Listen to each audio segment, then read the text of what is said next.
This video is from 2015. It is being uploaded for reference for current dives. Yardarm on mast is down, notice 725.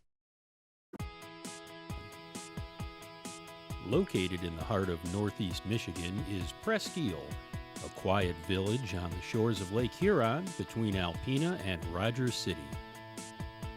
Presqu'Île has been a crossroads of Great Lakes maritime traffic for well over 100 years.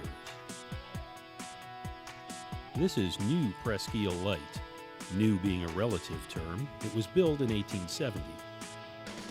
The tower is 109 feet tall, and the light is 123 feet above the lake. Originally, the lighthouse was equipped with a powerful third-order Fresnel lens.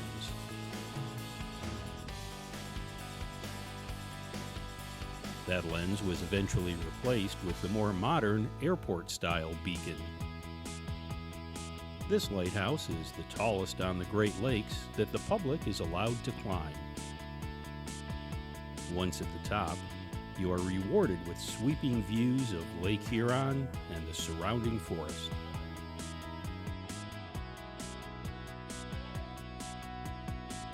The waters off Presqu'Île are home to a number of incredible shipwrecks. This area is within the Thunder Bay National Marine Sanctuary. Thunder Bay is adjacent to one of the most treacherous stretches of water in the Great Lakes. Unpredictable weather, fog banks, sudden gales, and rocky shoals earned this area the name Shipwreck Alley. The Thunder Bay National Marine Sanctuary protects one of America's best preserved and nationally significant collections of shipwrecks. Fire, ice, collisions, and storms have claimed over 200 vessels in and around Thunder Bay.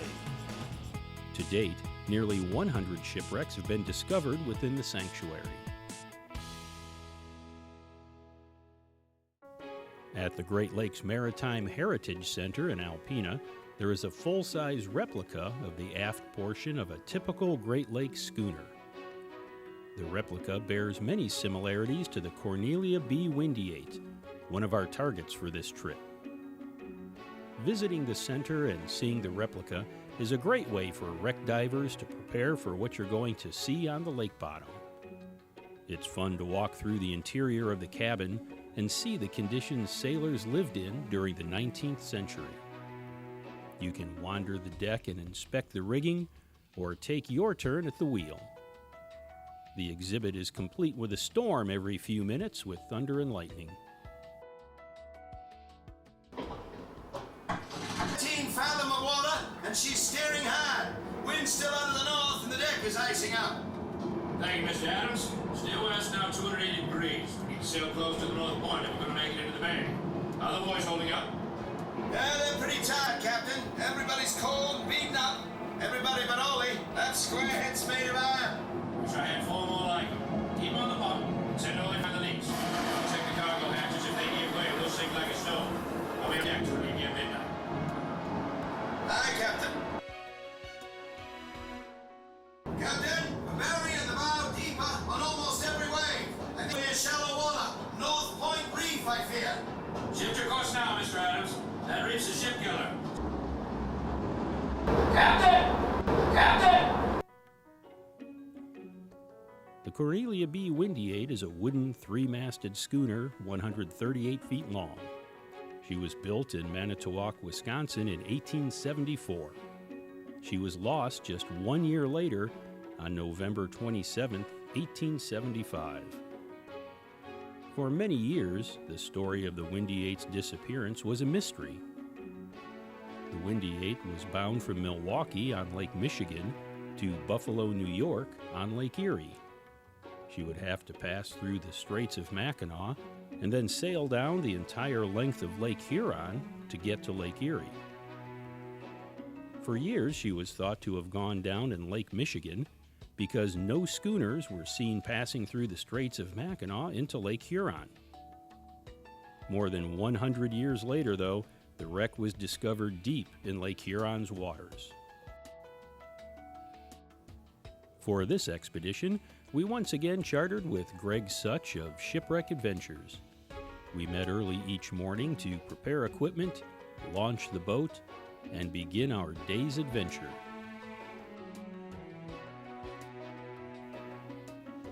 After loading the boat, we were out of the harbor, passing Old Presqu'île Light on our way to some of the best wreck diving Lake Huron has to offer. We were blessed with excellent weather for our entire 4-day trip.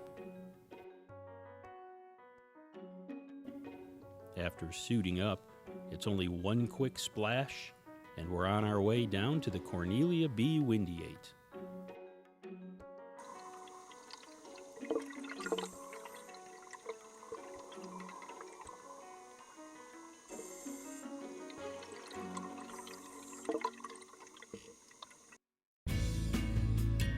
We're on top of the mast, yet only halfway to the wreck. We follow the mast down for the remainder of the descent.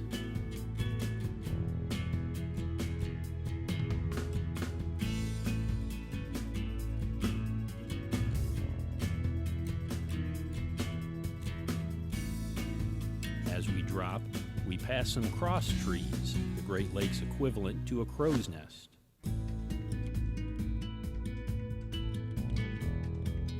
Just below that, we pass a yard still hanging crossways on the mast.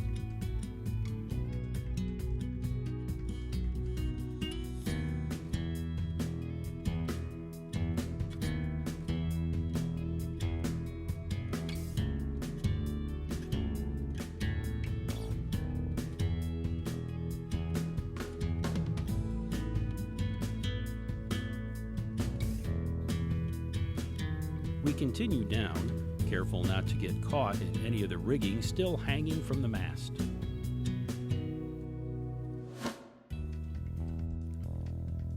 The ship is in nearly perfect condition, with masts upright, an intact cabin, and yawl boat lying alongside.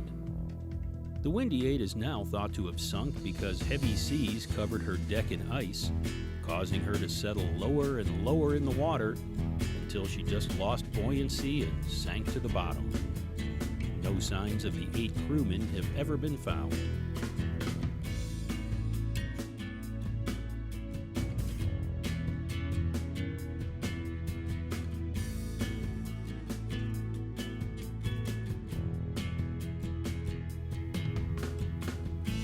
Starting at the bow, we back off to get a view of the whole ship. The bowsprit is broken off. That's it resting diagonally across the front of the wreck.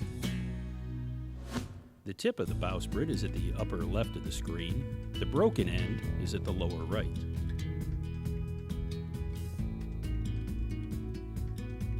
Swimming around to the port side of the bow, we see a mess of tangled rigging spilling off the deck and draping the port side anchor.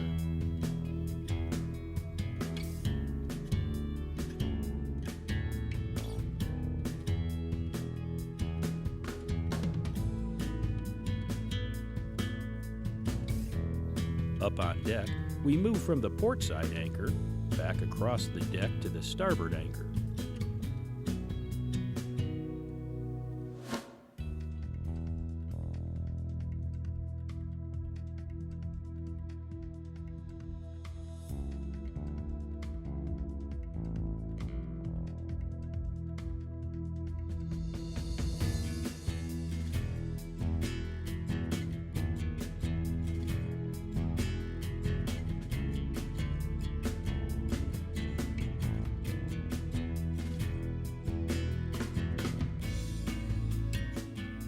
We begin our swim to the stern and take note of the excellent visibility. Passing the forward mast, we can see all the way to the aft cabin, about 100 feet away.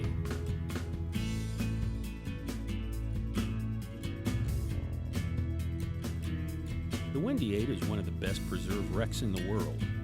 It is theorized that she sank because she became covered in ice during the storm and slowly sank.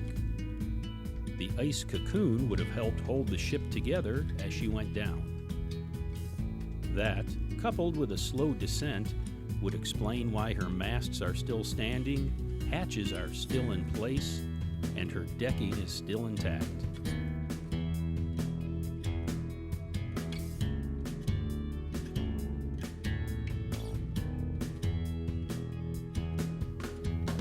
She was carrying wheat at the time of her sinking, some of which has come up through spaces in the deck planks and molded over.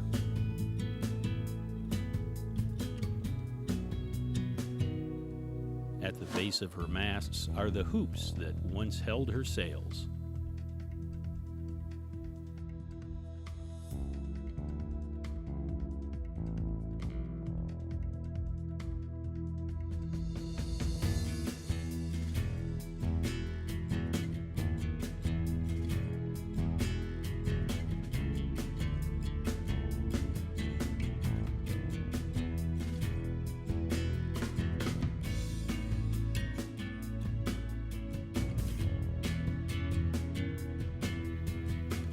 Arriving at the aft cabin, we find lots of rigging lying about.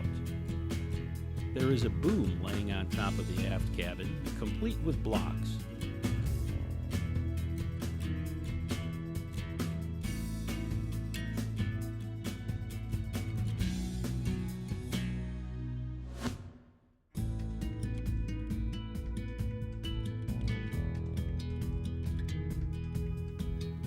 The interior of the cabin is in shambles, but thinking back to our visit to the replica ship, we can get a good idea of the way it probably looked back in 1874.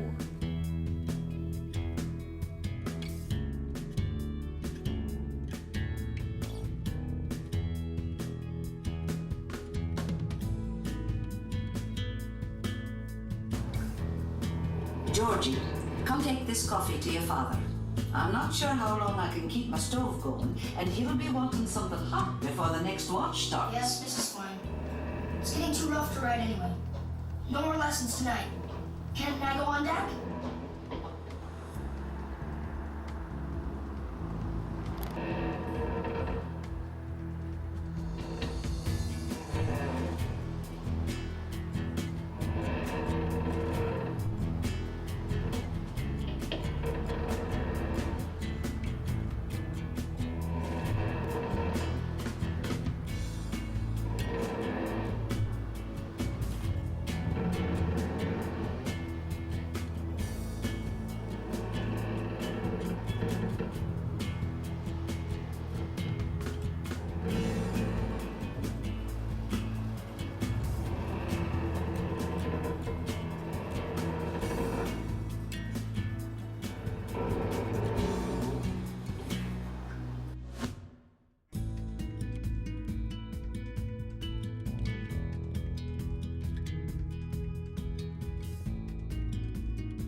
After exiting the cabin, we swim towards the very stern of the Windiate.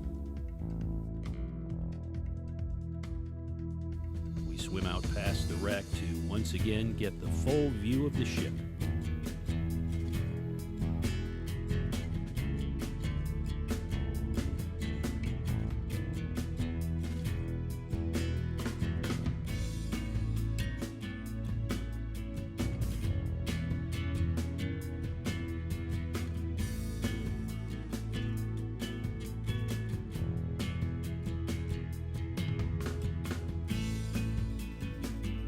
Dropping down a bit, we examine the rudder and see the yawl boat on the bottom. The crew obviously didn't abandon ship by boat.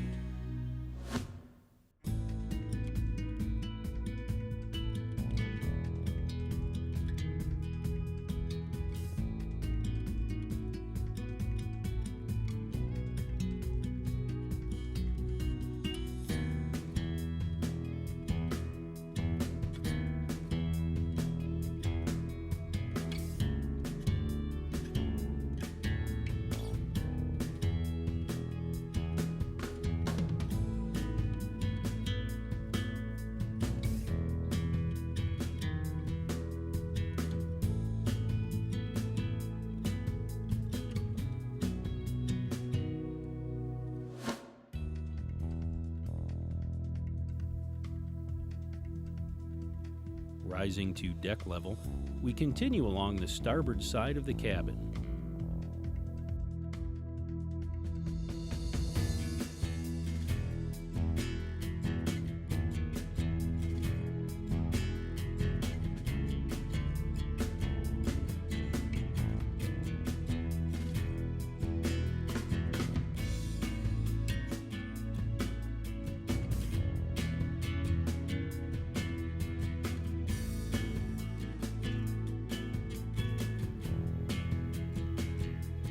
We retrace our path back towards the bow and the ascent line. It's important to remember that the line is tied to the top of the mast. It's also important to remember to which mast the line is tied. It wouldn't be much fun to ascend 90 feet or so to the top of the mast, only to find there's no line to the surface.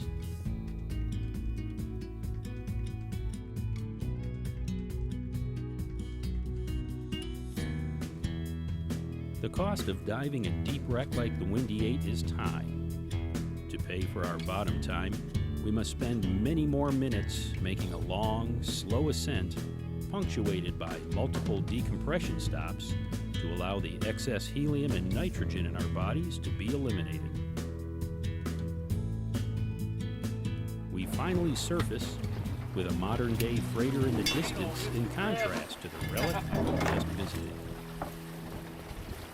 The Thunder Bay National Marine Sanctuary, and the Presqu'île area in particular, is home to an incredible number of intact shipwrecks. We focused on but one of them in this program. Most of the wrecks in this area are wooden schooners, so if that's your thing, this is your playground. If you get tired of seeing intact wooden schooners that are over 100 years old, you can always visit the SS Florida, which is a 300-foot-long wooden steamer, or the Norman, which is a 300-foot-long steel freighter. No matter what your favorite type of wreck, a visit to Presqu'île must do for any serious Great Lakes wreck diver.